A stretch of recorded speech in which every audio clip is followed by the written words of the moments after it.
नमस्कार महाराष्ट्र, मी रोहन गुजर तुम्हा सगळ्यांचं स्वागत करतोय बियॉन्ड थॉट्स विचारांच्या पलीकडलेच्या या विशेष भागात. मित्रांनो, आपल्या सगळ्यांनाच दीपस्तंभ ठाऊक आहे.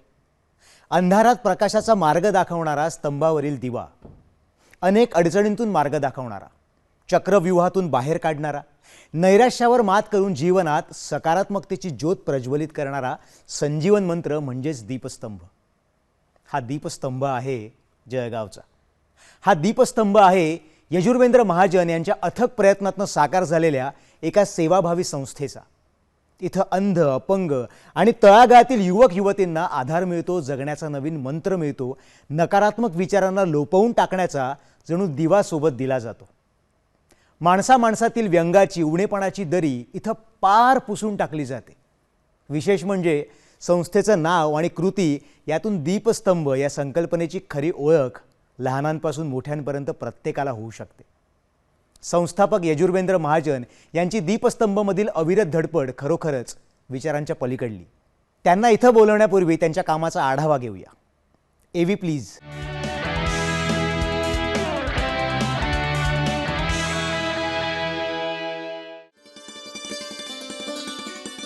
दीपस्तंभचे अंध अपंगांना सर्वतोपरी दिलासा देण्याचे प्रयत्न हे प्रत्यक्ष पाहणाऱ्याला नक्कीच अचंबित करून टाकतात.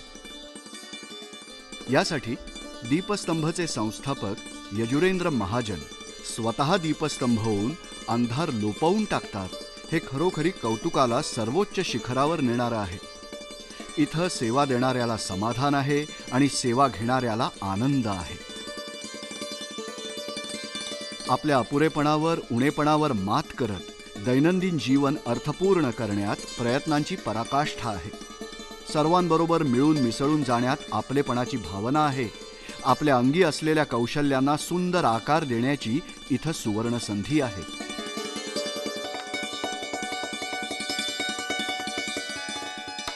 सांस्कृतिक संस्कार खऱ्या अर्थानं साजरे करण्यासाठी प्रोत्साहन आहे. यासाठी व्यंगांचा अडथळा नाही. दीपस्तंभच्या सेवाभावी कार्याच्या उत्तुंग प्रयत्नांसाठी सर्वोच्च सन्मानानं पाठीवर थाप आहे.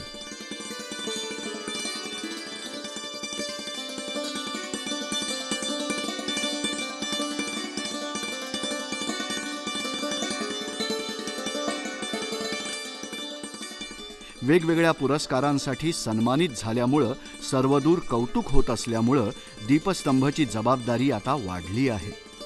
दीपस्तंभच्या माध्यमातून यजुरेंद्र महाजनांसारखे आधार समाजातील तळागाळात आपलेसे होऊन जात आहेत आणि नेमक्या शब्दात सांगायचं तर समाजाकडून मिळणारे कौतुकोद्गार दीपस्तंभ अधिक प्रकाशित करण्यात महत्त्वाची भूमिका बजावत आहेत.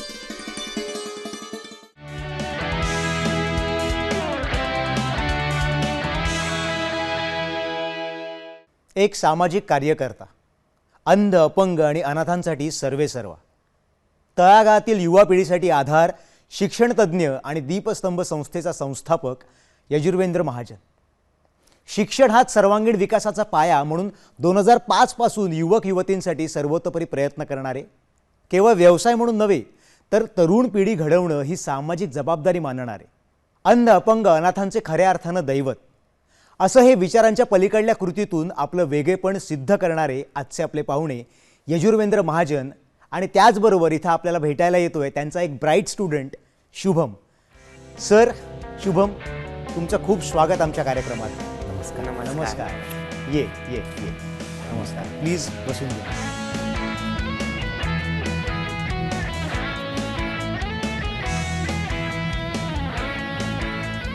नमस्कार सर. शुभम, तुमचं खूप स्वागत आमच्या कार्यक्रमात, ज्याचं नाव आहे बियॉन्ड थॉट्स विचारांच्या पलीकडले. धन्यवाद. धन्यवाद सर.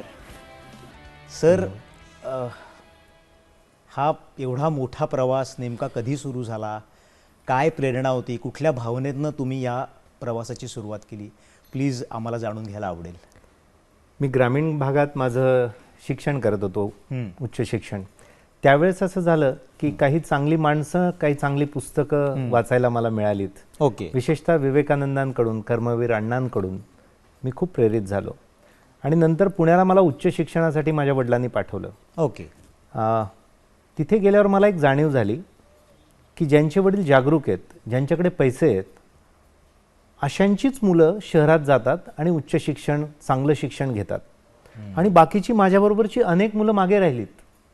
मला त्याचं खूप वाईट वाटलं. याचा अर्थ असा होता की ज्यांच्याकडे पैसे आहेत ते पुढे जातील आणि ज्यांच्याकडे पैसे नाहीत ते मागे राहतील. म्हणजे ही दरी वाढत राहील. आणि असं वाटायचं काहीतरी केलं पाहिजे, काहीतरी झालं पाहिजे. वयाच्या 25शीत निर्णय घेतला की आपण दीपस्तंभ फाउंडेशन असं स्थापन करायचं आणि ग्रामीण आदिवासी भागातल्या मुलांसाठी करिअर मार्गदर्शन, व्यक्तिमत्व विकास, स्पर्धा परीक्षा, शिक्षक प्रशिक्षण अशा प्रकारचं काम सुरू करायचं. मुळात उद्देश असा होता, गुणवत्तेचं शिक्षण हे तळागाळापर्यंत पोचलं पाहिजे. पण सर, आदिवासी मुलांसाठी तुम्ही काम करत होतात, सुरुवात झाली, पण त्यानंतर अंध, अपंग ह्यांच्यासाठी काम करण्यासाठी कोणती भावना तुमच्या मनामध्ये जागरूक झाली, किंवा एखादी काही घटना होती का त्यामागे, जेव्हा तुम्हाला असं वाटलं की फक्त एवढंच काम करून होणार नाही, आता आपल्याला अंध आणि अपंगांसाठी सुद्धा काम करायला हवं आहे? घटना म्हणाल तर ग्रामीण आदिवासी मुलांसाठी जेव्हा आम्ही निवासी काम सुरू केलं तेव्हा घटना अशी होती. एक मुलगी जिला 82% मार्क होते, मात्र वडील वारलेले, आईला किडनीचा आजार, म्हणून ग्रॅज्युएशन नंतर शेतात काम करत होती. तिथून आम्ही ठरवलं की आपण निवासी काम करायचं. निवास, भोजन, प्रशिक्षण आपल्या भावा बहिणीसारखं सगळ्यांना उपलब्ध करून द्यायचं. ग्रामीण आदिवासी मुलांबरोबरच अपंग मुलांना प्रचंड आवश्यकता आहे आणि त्यासाठी मग निवासी प्रशिक्षणाची त्यांच्यासाठी पण व्यवस्था केली. उच्च शिक्षण, त्यासोबत स्पर्धा परीक्षांचं मार्गदर्शन, करिअर काउन्सिलिंग, सर्व क्षेत्रात पुढे जाण्याची त्यांना संधी. आणि त्याचं रूपांतर असं झालं, आज रीना नावाची माझी मुलगी मंत्रालयामध्ये असिस्टंट म्हणून काम करते, जी आदिवासी आहे, जिला एक हात एक पाय नाही आहे, जिचं शरीर छोटं आहे, आणि ती मुलगी आज मंत्रालयात असिस्टंट आहे. निशा खरे नावाची आमची मुलगी आता सेल टॅक्स इन्स्पेक्टर आहे.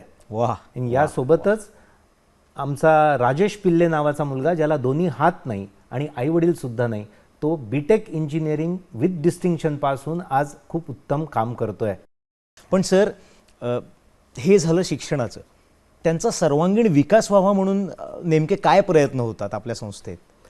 तुम्ही विचार करा, ज्या मुलांना लहानपणापासून कमतरतेच्या नजरेने बघितलं आहे किंवा ज्यांच्यावर दया दाखवली गेली आहे, त्यांची मानसिकता, त्यांची भावनिक पातळी खूप लो झालेली असते. आम्ही आधी त्या मुलांना खूप प्रेम, खूप आनंद मिळेल असं वातावरण आणि त्यांचा आत्मविश्वास, आत्मसन्मान आणि आत्मनिर्भरता वाढेल यासाठी काम करतो. आणि आम्ही एकच थीम ठेवली याच्यात, माझ्या मुलासाठी मी जे काही करणार, ज्या विचाराने, दृष्टिकोनाने करणार, तेच या मुलांसाठी केलं की आपोआप सहज साध्य होतं सगळं. वा वा. म्हणजे हा तुमच्या कुटुंबाचा एक भाग झालाय सगळा, असं आपण म्हणू शकतो. शुभम, हो सर. तू सरांना कधी भेटलास, तुझी ओळख कशी झाली आणि तू या संस्थेत कसा आलास, त्याबद्दल आम्हाला सांग. सर, मला दीपस्तंभ मनोबलबद्दल नेटवरून माहिती मिळाली. बरं. मग माझ्या मित्राने सांगितलं की यजुवेंद्र महाजन सर आहेत, ते फाउंडर आहेत याचे. मग यजुवेंद्र महाजन सरांचा मला स्वतः कॉल आला की शुभम तू काय करतो. मग मी त्यांना माझी जी पार्श्वभूमी होती मी सांगितली की सर असं असं आहे, माझे पॅरेंट्स नाही आहेत, मी शिक्षण घेतो, मी सेंट झेवियर्स कॉलेजमधून ग्रॅज्युएशन कंप्लीट केलं आहे. तर सर मला त्यावेळेला एकच बोलले की आज जर तुझ्या लाईफमध्ये डिफिकल्ट कंडिशन आहेत तर पुढे तुला सगळं काही इझिली मिळेल. तू फक्त मेहनत कर, तू एकदम चांगल्या प्रकारे शिक आणि आम्ही तुला सपोर्टच केवळ नाही तर तुला प्रेम देऊ, आनंद देऊ आणि तुझ्यामुळे एक आत्मविश्वास निर्माण करून देणार आम्ही. तर त्या वेळेपासून मला एकदम मनोबल खूप आवडतं आणि मनोबलमध्ये म्हणजे मला पॅरेंटिंग गाईड जसं आपल्याला भेटतं तसं मनोबल आमच्यासाठी करत आहे. वा. मित्रांनो, मनोबलमध्ये जाऊन ह्या सगळ्या मुलांचं मनोबल वाढतं आहे. ते उच्च स्तरावर शिक्षण घेत आहेत, उच्च स्तरावर ते रुजू होत आहेत कामात. ही खरंच खूप मोठी गोष्ट आहे.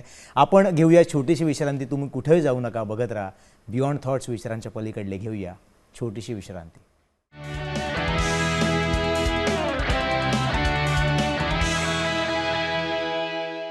महाराष्ट्र, तुमचं पुन्हा एकदा स्वागत. बियॉन्ड थॉट्स विचारांच्या पलीकडलेच्या ह्या विशेष भागात आज आपल्यासोबत आहेत दीपस्तंभचे सर्वेसर्वा यजुर्वेंद्र महाजन आणि त्यांचा एक ब्राईट स्टुडंट शुभम. सर, 18 वर्षांच्या वरचे जे अनाथ मुलं असतात त्यांचं पालकत्व तुम्ही घेताय, त्यांच्या निवासी शिक्षणाची सोय तुम्ही करताय, तर हे सगळं सर कसं मॅनेज करता?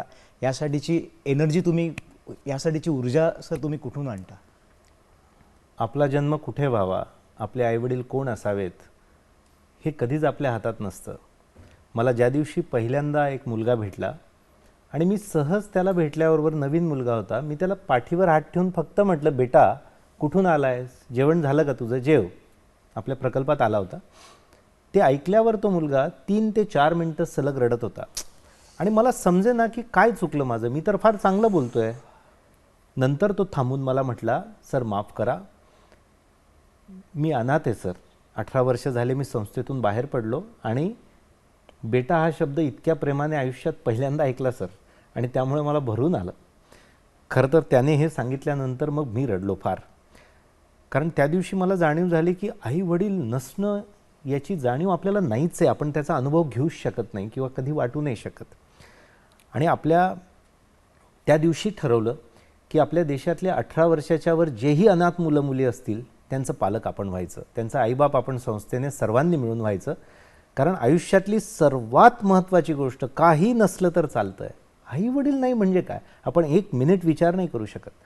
आपल्या देशात असा कायदा आहे की अनाथ मुलांना शासकीय संस्थेत किंवा इतर चांगल्या NGOत सांभाळलं जातं. पण 18 वर्षानंतर त्यांना तिथून बाहेर पडावं लागतं, 20 वर्षानंतर पडावं लागतं.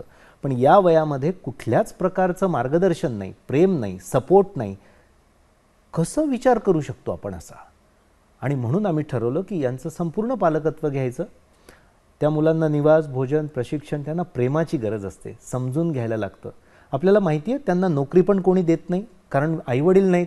काही झालं तर कोण बघणार? लग्न होत नाहीत लवकर, का तर आईवडील नाहीत, कोणीच जबाबदारी घेत नाही. आता ती मुलं येतात आपल्याकडे, राहतात. जरा चॅलेंजिंगच आहे. मला सगळ्यांनी सांगितलं, मुलींचं करू नका, अपंग असेल, अनाथ असेल, मुलींची रिस्क घेऊ नका. आम्ही असं ठरवलं आहे की मुलींचंच काम जास्त करायचं, समाजात ज्याची गरज आहे ते काम करायचं का बोटचेप धोरण ठरवायचं, हे आम्ही ठरवून घेतलं आहे. आणि ती मुलं येतात, शिकतात, त्यांच्या कलेप्रमाणे आम्ही त्यांना छान प्रशिक्षणं देतो, आयुष्यात उभं होतात, नोकरी व्यवसाय करतात. नोकरी व्यवसायात मग आम्ही म्हणतो आमची मुलं आहेत, मिळते नोकरी. आणि लग्न पण करतो. लग्न करून ज्या माझ्या मुली आता सासरी गेल्या, त्या दरवर्षी माहेरी म्हणून दोनदा आता संस्थेत येतात. छान. त्या मुलींचं कन्यादान करताना मला असं वाटतं की आपल्या सगळ्यांना हे काम निसर्गाने दिलेलं आहे. हे आपलेच भाऊ बहीण आहेत, हे कोणी दुसरे नाही. आपण म्हणतो ना, भारत माझा देश आहे, सारे भारतीय माझे बांधव आहेत. मग हे जगणार कधी आपण? आणि म्हणून आम्ही सर्व मिळून हे काम असं करतो आहे की या मुलांना आपलं मानून, जेव्हा यांना अपंग अनाथ मुलांना आपण देतो हे वातावरण, तुम्ही आम्ही ज्या पद्धतीने जगतो, वागतो, बोलतो, त्याच्याहून अधिक उत्तम दर्जाचं ते जगायला लागतात. कारण हे सगळं आपल्याला वातावरण कसं मिळतं, माणसं कशी मिळतात, मार्गदर्शन कसं मिळतं, याच्यावर सगळं अवलंबून आहे. आपण येताना तर सगळे सारखे येतो. खरं. तर असं ते अनाथ मुलांचं पण काम सुरू केलं आहे. पण सर, तुमच्या ह्या कुटुंबाकडे बघता बघता तुमच्या कुटुंबाकडे तुमचं दुर्लक्ष होतं का? काय वाटतं तुम्हाला? तुम्ही त्यांना योग्य तेवढा वेळ देता का? खरं तर योग्य तेवढा ही फार वेगळी कन्सेप्ट आहे, पण तरी Subjective term मी आहे. थोडा कमी वेळ दिला जात असेल, पण मी खूप उत्तम प्रतीचा वेळ देतो. श्लोक, ओवी माझे मुलं मुली आहेत, घरातली ही पण माझीच सगळी मुलं मुली आहेत. त्यांच्याबरोबर रोज 1 तास खेळतो मी. माझी आई पत्नी यांच्याबरोबर 1 तास घालवतो. हे 2 तास सोडले तर मी पूर्ण वेळ दीपस्तंभ मनोबलचा आहे. आणि मला असं वाटतं तेवढं पुरतं. यासोबत थोडा अन्याय त्यांच्यावर असा झाला की मी माझं पूर्ण सर्वस्व अर्पण करून टाकलं या मुलांसाठी, संस्थेसाठी, या माझ्या मुलांसाठी.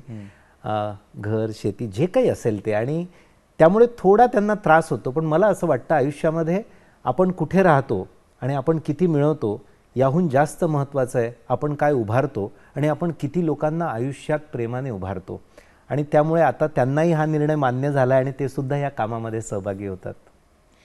शुभम, जी सर. मला असं कळलंय की तुला IAS ऑफिसर व्हायचंय नक्की सर, नक्की. आणि तू होणार आहेस हे सर पण मला म्हणाले. पुढच्या वर्षी तू IAS क्लिअर करणार आहेस असं सर. बिलकुल बिलकुल. पण पण तुला IAS का व्हायचंय शुभम? सर यस, मला IAS यासाठी व्हायचं आहे हां. की मी महाराष्ट्रात राहत असल्यामुळे, मुंबईत राहत असल्यामुळे, जरी मला मुंबईत शहरी जीवन भेटत असलं तरी मला ग्रामीण जीवनाबद्दल अतिशय म्हणजे मला एक आतुरतेने मी त्यांचं जीवन बघत असतो की तिकडे जे शेतकरी आहेत ते आत्महत्या करतात, त्यांना एवढा सपोर्ट भेटत नाही. आता आपल्या अन्नदात्यासाठी काहीतरी करावं ही एक माझी इच्छा आहे. नंतर बघतो की देशामध्ये मुलींची स्थिती, जी मुलींची कंडिशन आहे ती फार वाईट आहे. तर मुलींसाठी काही करता येईल का मला? आणि माझे जे दिव्यांग बांधव आहेत किंवा माझे जे गोरगरीब आहेत त्यांच्यासाठी काय करू शकतो का मी? पण लोक मला म्हणतात की तू तर NGO पण चालवू शकतो, सोशल वर्क पण करू शकतो, IASच का? तर IAS झाल्यावर मला एक म्हणजे ते करण्यासाठी मला एक अथॉरिटी भेटेल. मी फक्त जी योजना राबवणार, जे मी स्किल्स जे करणार, तर ते अथॉरिटीने मी बोलू शकतो की हां बाय हे तुम्हाला करायचंच आहे. सर, एवढं मोठं काम तुम्ही करताय वयाच्या 25व्या वर्षापासून, पण हे काम खूप मोठं आहे, यासाठी येणाऱ्या अडचणी खूप मोठ्या आहेत. त्यांना सामोरं जाताना तुमच्या काय भावना असतात, काय फिलिंग असतं सर? तर हे सगळं पेलताना मला असं वाटतं की माझे सहकारी खूप महत्त्वाचे आहेत. त्यांना एक एक करून जे घडलेत त्या सगळ्या वातावरणामध्ये. दुसरं महत्त्वाचे आहेत, या संस्थेला देणगी देणारी लोक. एक शेतमजूर बाईसुद्धा 100 रुपये महिन्याला 2 महिन्याला पाठवते. अनेक कंपन्या आहेत, हाय मीडिया लॅबोरेटरीसारखी कंपनी आहे, रिसर्चमध्ये भारतात खूप मोठं नाव आहे, त्यांनीसुद्धा खूप मोठी मदत आत्ता केली. असे शेकडो हजारो लोक आहे, हे एकत्र आल्यामुळेच हे काम होतं. मी फक्त याला निमित्त मात्र आहे असं मला अत्यंत प्रामाणिकपणे वाटतं. सर, अजून काही प्रश्न मी तुम्हाला विचारणार आहे, पण पुढे जाण्याआधी तुमच्या कामाचा अजून थोडासा आपण एक आढावा घेऊया, ध्वनिचित्रफित पाहूया.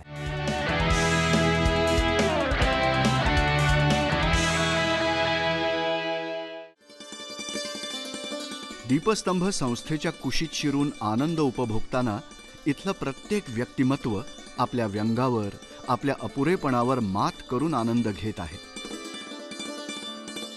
अंधाराचे भय आम्हाला कुठले हा त्यांच्यासाठी प्रश्न नसून त्यांच्या कर्तृत्वातून ते उत्तर म्हणून पुढे येत आहे.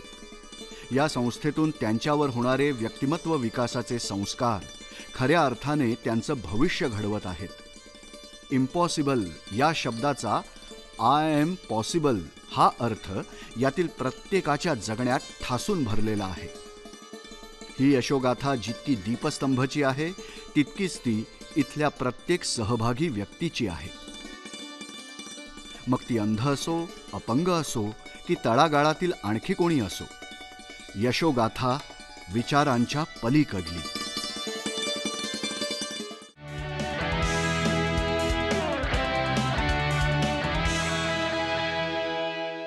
सर, हे एवढं मोठं कार्य आहे खरं तर, पण कुठलंच मोठं कार्य अडचणींशिवाय पूर्ण होत नाही.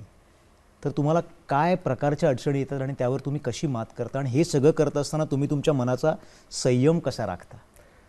खरं तर असं म्हटलं गेलं आहे की जेवढ्या अडचणी तुम्हाला जास्त येतात तेवढं काम फार मोठं होतं. जेवढ्या जास्त अडचणी येतात तेवढी तुमची जडणघडण होते.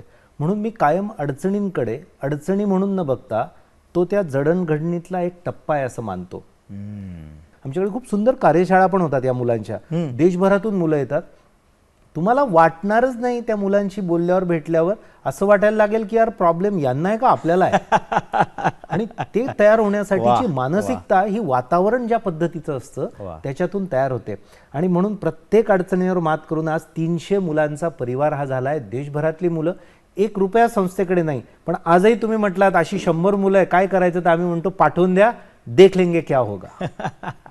वा सर, क्या बात आहे. सर, सरांचे फ्युचर प्लॅन्स काय आहेत आणि त्यांना आजच्या तरुणांना काय संदेश द्यायचा आहे हे आपण त्यांच्याकडनं जाणून घेणार आहोत. पण त्यापूर्वी आपण घेऊया छोटीशी विश्रांती. तुम्ही कुठेही जाऊ नका, बघत राहा बियॉन्ड थॉट्स, विचारांच्या पलीकडले.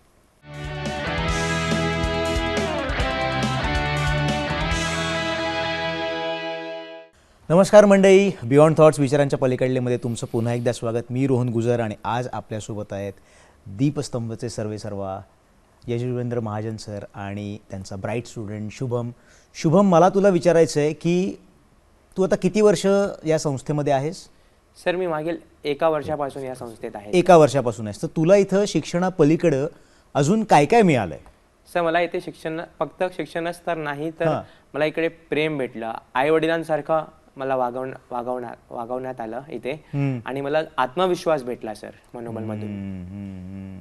आणि मी असं ऐकलंय की तुला यजुर्वेंद्र सरांनी काहीतरी गुरुमंत्र पण दिलाय, तो काय आहे नेमका? हो सर, असं म्हटलं जातं की देणाऱ्याने देत जावे, घेणाऱ्याने घेत जावे, घेता घेता एक दिवस देणाऱ्याचा हात घ्यावे.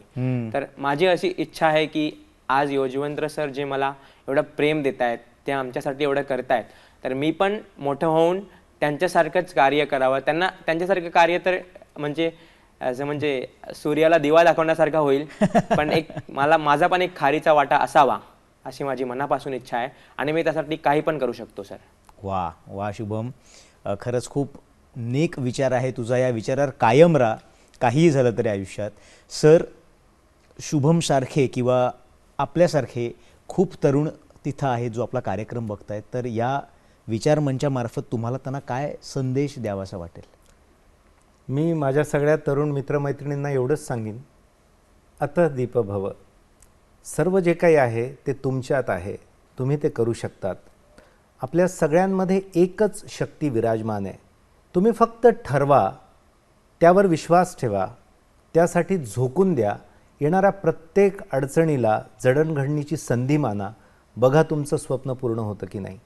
आणि हा मंत्र हजारो वर्ष मानव जातीच्या याच्यामध्ये खरा ठरलेला आहे. सर, खूपच साधा पण खूप महत्त्वाचा संदेश तुम्ही दिलात. सर, शेवटचा प्रश्न, आता काय फ्युचर प्लॅन्स, भविष्यात काय योजना आहेत, काही ठरवलेत का? होय, असं स्वप्न बघितलं आहे, पुढच्या 15 वर्षात भारतातल्या प्रत्येक राज्यातल्या सर्व अपंग आणि अनाथ मुलामुलींना त्यांना उत्तम दर्जाचं उच्च शिक्षण, त्यांना उत्तम दर्जाची निवासाची व्यवस्था, एक त्यांचं पालकत्व स्वीकारली जाईल अशी एक इकोसिस्टीम आपल्याला देशभरात उभारायची आहे. अत्यंत अभिमानाने आपण जगाला सांगू शकलो पाहिजे की आमच्या भारतामध्ये जी मुलं अपंग आणि अनाथ असतात, हे सर्वात गरजू घटक आहे समाजाच्या रचनेमधले. यांचं पालकत्व आम्ही समाज म्हणून घेतो. शासन, समाज, कंपन्या आम्ही एकत्र येतो आणि हे आमची मुलं मानून आमच्या अख्ख्या देशात ही व्यवस्था करतो, असं एक स्वप्न पाहिलं आहे. त्याचं एक मॉडेल आम्ही आत्ता एक जळगावला, पुण्याला तयार केलं आहे. हे पूर्ण पुढच्या देशामध्ये पूर्ण पुढच्या 15 वर्षात जाईल आणि त्यानंतर आशिया खंडातल्या काही देशांमध्ये आणि आफ्रिका खंडातल्या काही अविकसित देशांमध्ये सुद्धा आम्हाला पुढे काम करायचं आहे. वा सर, शुभम सर, तुम्ही आला तिथं, तुमच्या या खरं तर आभार मानण्यापेक्षा या कार्यक्रमामार्फत आम्हाला या कामात खारीचा वाटा उचलता आला, हे काम महाराष्ट्रापर्यंत पोहोचवता आलं. तुम्ही इथं आलात, तुमचा संघर्ष, तुमचं एवढं मोठं काम आमच्या सगळ्यांबरोबर शेअर केलं, त्यासाठी खूप आभार. धन्यवाद शुभम. धन्यवाद सर. धन्यवाद. थँक्यू.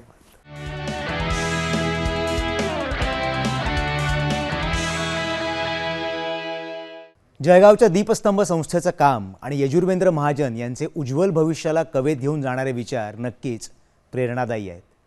हा विचारांच्या पलीकडला दीपस्तंभ वेगवेगळ्या गावात पाहायला मिळेल, या अपेक्षांसह निरोप घेऊया. मित्रांनो, आजचा भाग तुम्हाला कसा वाटला आम्हाला जर कळवायचं असेल तर आमचा पत्ता आहे, आमचा मेल ID आहे beyondthoughts2021@gmail.com आणि आमचा व्हॉट्सअप नंबर आहे 9137522457. त्याचबरोबर आमची सोशल मीडिया अकाउंटसुद्धा आहे, जिथं तुम्ही आमच्याशी संपर्क साधू शकता. मित्रांनो, तुम्ही आमचा हा एपिसोड यूट्यूबवर सुद्धा बघू शकता. दूरदर्शन सह्याद्री या चॅनलवर जा, तिथं आमचा हा एपिसोड पहा, तो लाईक करा, शेअर करा आणि आमचं चॅनल सबस्क्राईब नक्की करा. पुन्हा आपण भेटूया याच विचारमंचावर एका अशाच कलाकाराला, एका अशाच अवलियाला जो विचारांच्या पलीकडे गेलेला आहे. तोवर पाहत राहा दूरदर्शन सह्याद्री.